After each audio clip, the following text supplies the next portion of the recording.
BD news. BJP ने किया Vande Mataram eight 150 अभियान का शुभारंभ। बीजेपी प्रदेश दफ्तर से शुभारंभ। सीएम डॉक्टर मोहन यादव और प्रदेश अध्यक्ष हेमंत खंडेलवाल ने किया आगाज। वंदे मातरम का किया गया संपूर्ण गायन। प्रदेश अध्यक्ष हेमंत खंडेलवाल ने स्वदेशी अपनाने का दिलवाया संकल्प। बीजेपी प्रदेश अध्यक्ष हेमंत खंडेलवाल ने कहा कि सिर्फ गीत नहीं बल्कि पीढ़ियों के लिए प्रेरणा का काम करता है, हमें आज़ादी का महत्व बताता है, पूरे देश को एक माला में पिरोने का काम करता है।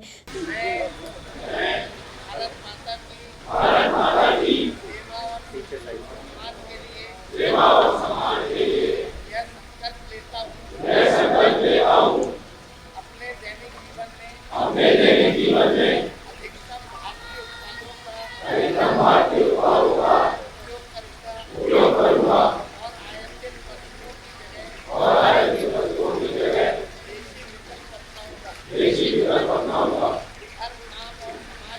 हर काम और समाज में भारतीय उत्पादों को प्राथमिकता दूंगा और गाँव किसान और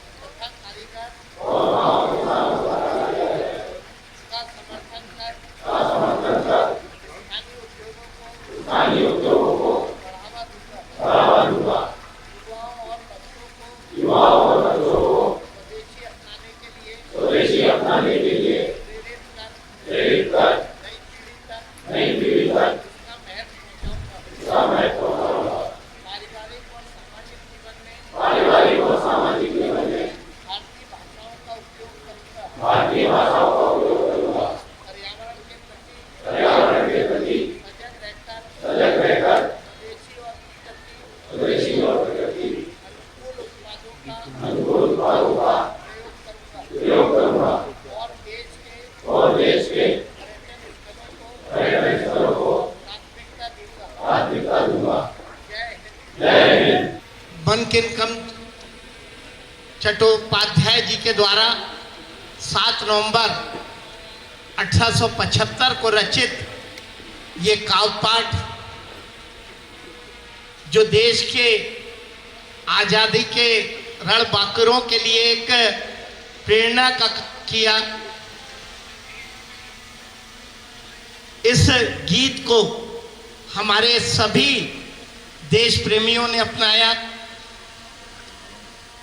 जब देश आजाद हुआ तो प्रथम राष्ट्रपति राजेंद्र प्रसाद ने जनगण मन की तरह ही इसे समान दर्जा देते हुए राष्ट्रीय गीत का दर्जा दिया। आज यह गीत हमारी नई पीढ़ी के लिए प्रेरणा का काम करता है,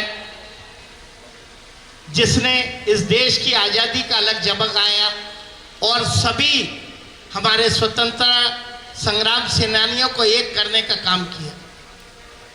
बीबीसी ने एक सर्वे किया था जिसमें दुनिया का सबसे ज़्यादा देश प्रेम के गीतों में इस गीत ने द्वितीय स्थान दुनिया भर में पाया।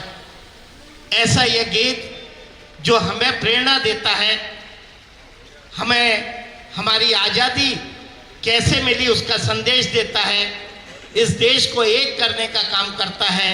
इसके कुछ शब्द संस्कृत के और कुछ बांग्ला के हैं। जब बांग्लादेश विभाजित हुआ तब भी इस देश के नागरिकों ने, स्वतंत्रता संग्राम सेनानियों ने इस गीत के माध्यम से उस बंगाल विभाजन का विरोध किया। आज हम सब मोदी जी के आह्वान पे इस देश को दुनिया में आगे ले जाना चाहते हैं। ये गीत इस देश के हर नागरिक के लिए प्रेरणा का काम करेगा। आज प्रदेश भर में 10 सामूहिक ज्ञान में आज यहाँ आप सब सम्मिलित हुए। मैं आप सब का वंदन करता हूँ और उम्मीद करता हूँ कि हम सब मिलके राष्ट्र प्रेम के साथ मोदी जी के नेतृत्व में इस देश को स्वदेशी के साथ हम दुनिया के शिखर पे पहुँचाने का काम करेंगे। धन्यवाद। सीएम ने एक संबोधन में कहा कि वंदे मातरम गीत के 150वें साल का हम सब उत्सव मना रहे हैं। इसके मूल मंत्र के साथ स्वतंत्रता सेनानियों ने हमें आज़ादी दिलाई। वंदे मातरम गीत के जरिए पूरा देश एक हो गया। सीएम डॉक्टर मोहन यादव ने कांग्रेस पर निशाना साधा और कहा, कांग्रेस ने देश को बांटने का काम किया, सनातन संस्कृति ने देश को सशक्त बनाया। वंदे वंदे।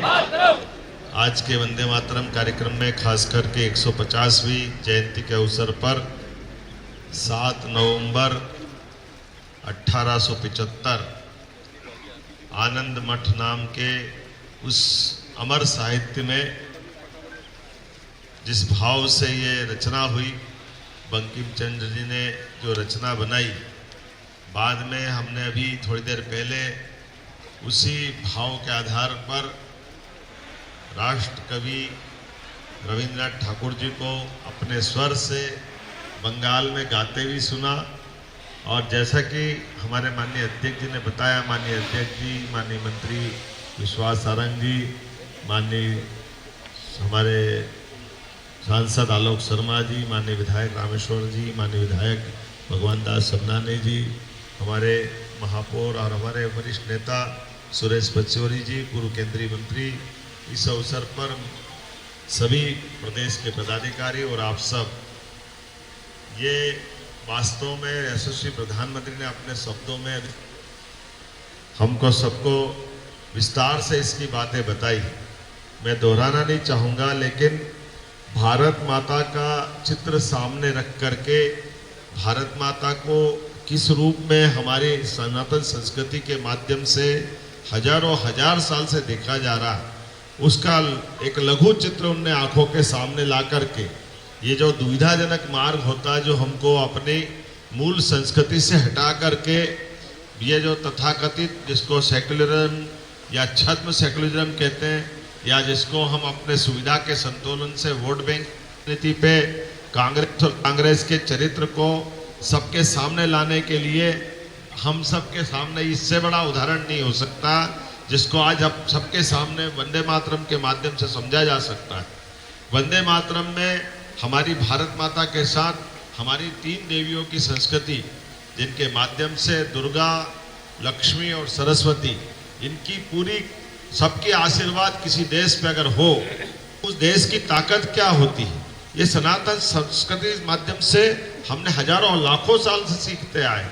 लेकिन इस बात को बजाय समझ करके करने के उन्होंने लघु रूप दे करके इनको केवल धर्म विशेष से जोड़कर देखते हुए वंदे मातरम का जो विभक्तिकरण हुआ, और हमने सबने देखा कि वंदे मातरम नहीं बटा, बाद में इसी भावना कारण से देश का बंटवारा हुआ।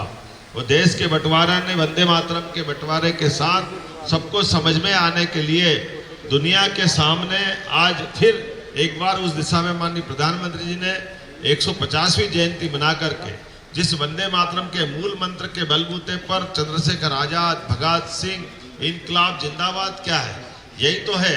नेताजी सुभाष चंद्र बोस, तुम मुझे खून दो मैं तुम्हें आजादी दूंगा, ये क्या है, ये वंदे मातरम ही तो है। चंद्रशेखर आजाद या भगत सिंह या तमाम जितने क्रांतिकारी, पूरा स्वतंत्रता का आंदोलन जिस मूल मंत्र के बलबूते पे चला, 1875 में बनने वाला गीत, वास्तव में इसकी भूमिका तो 1857 में बन गई।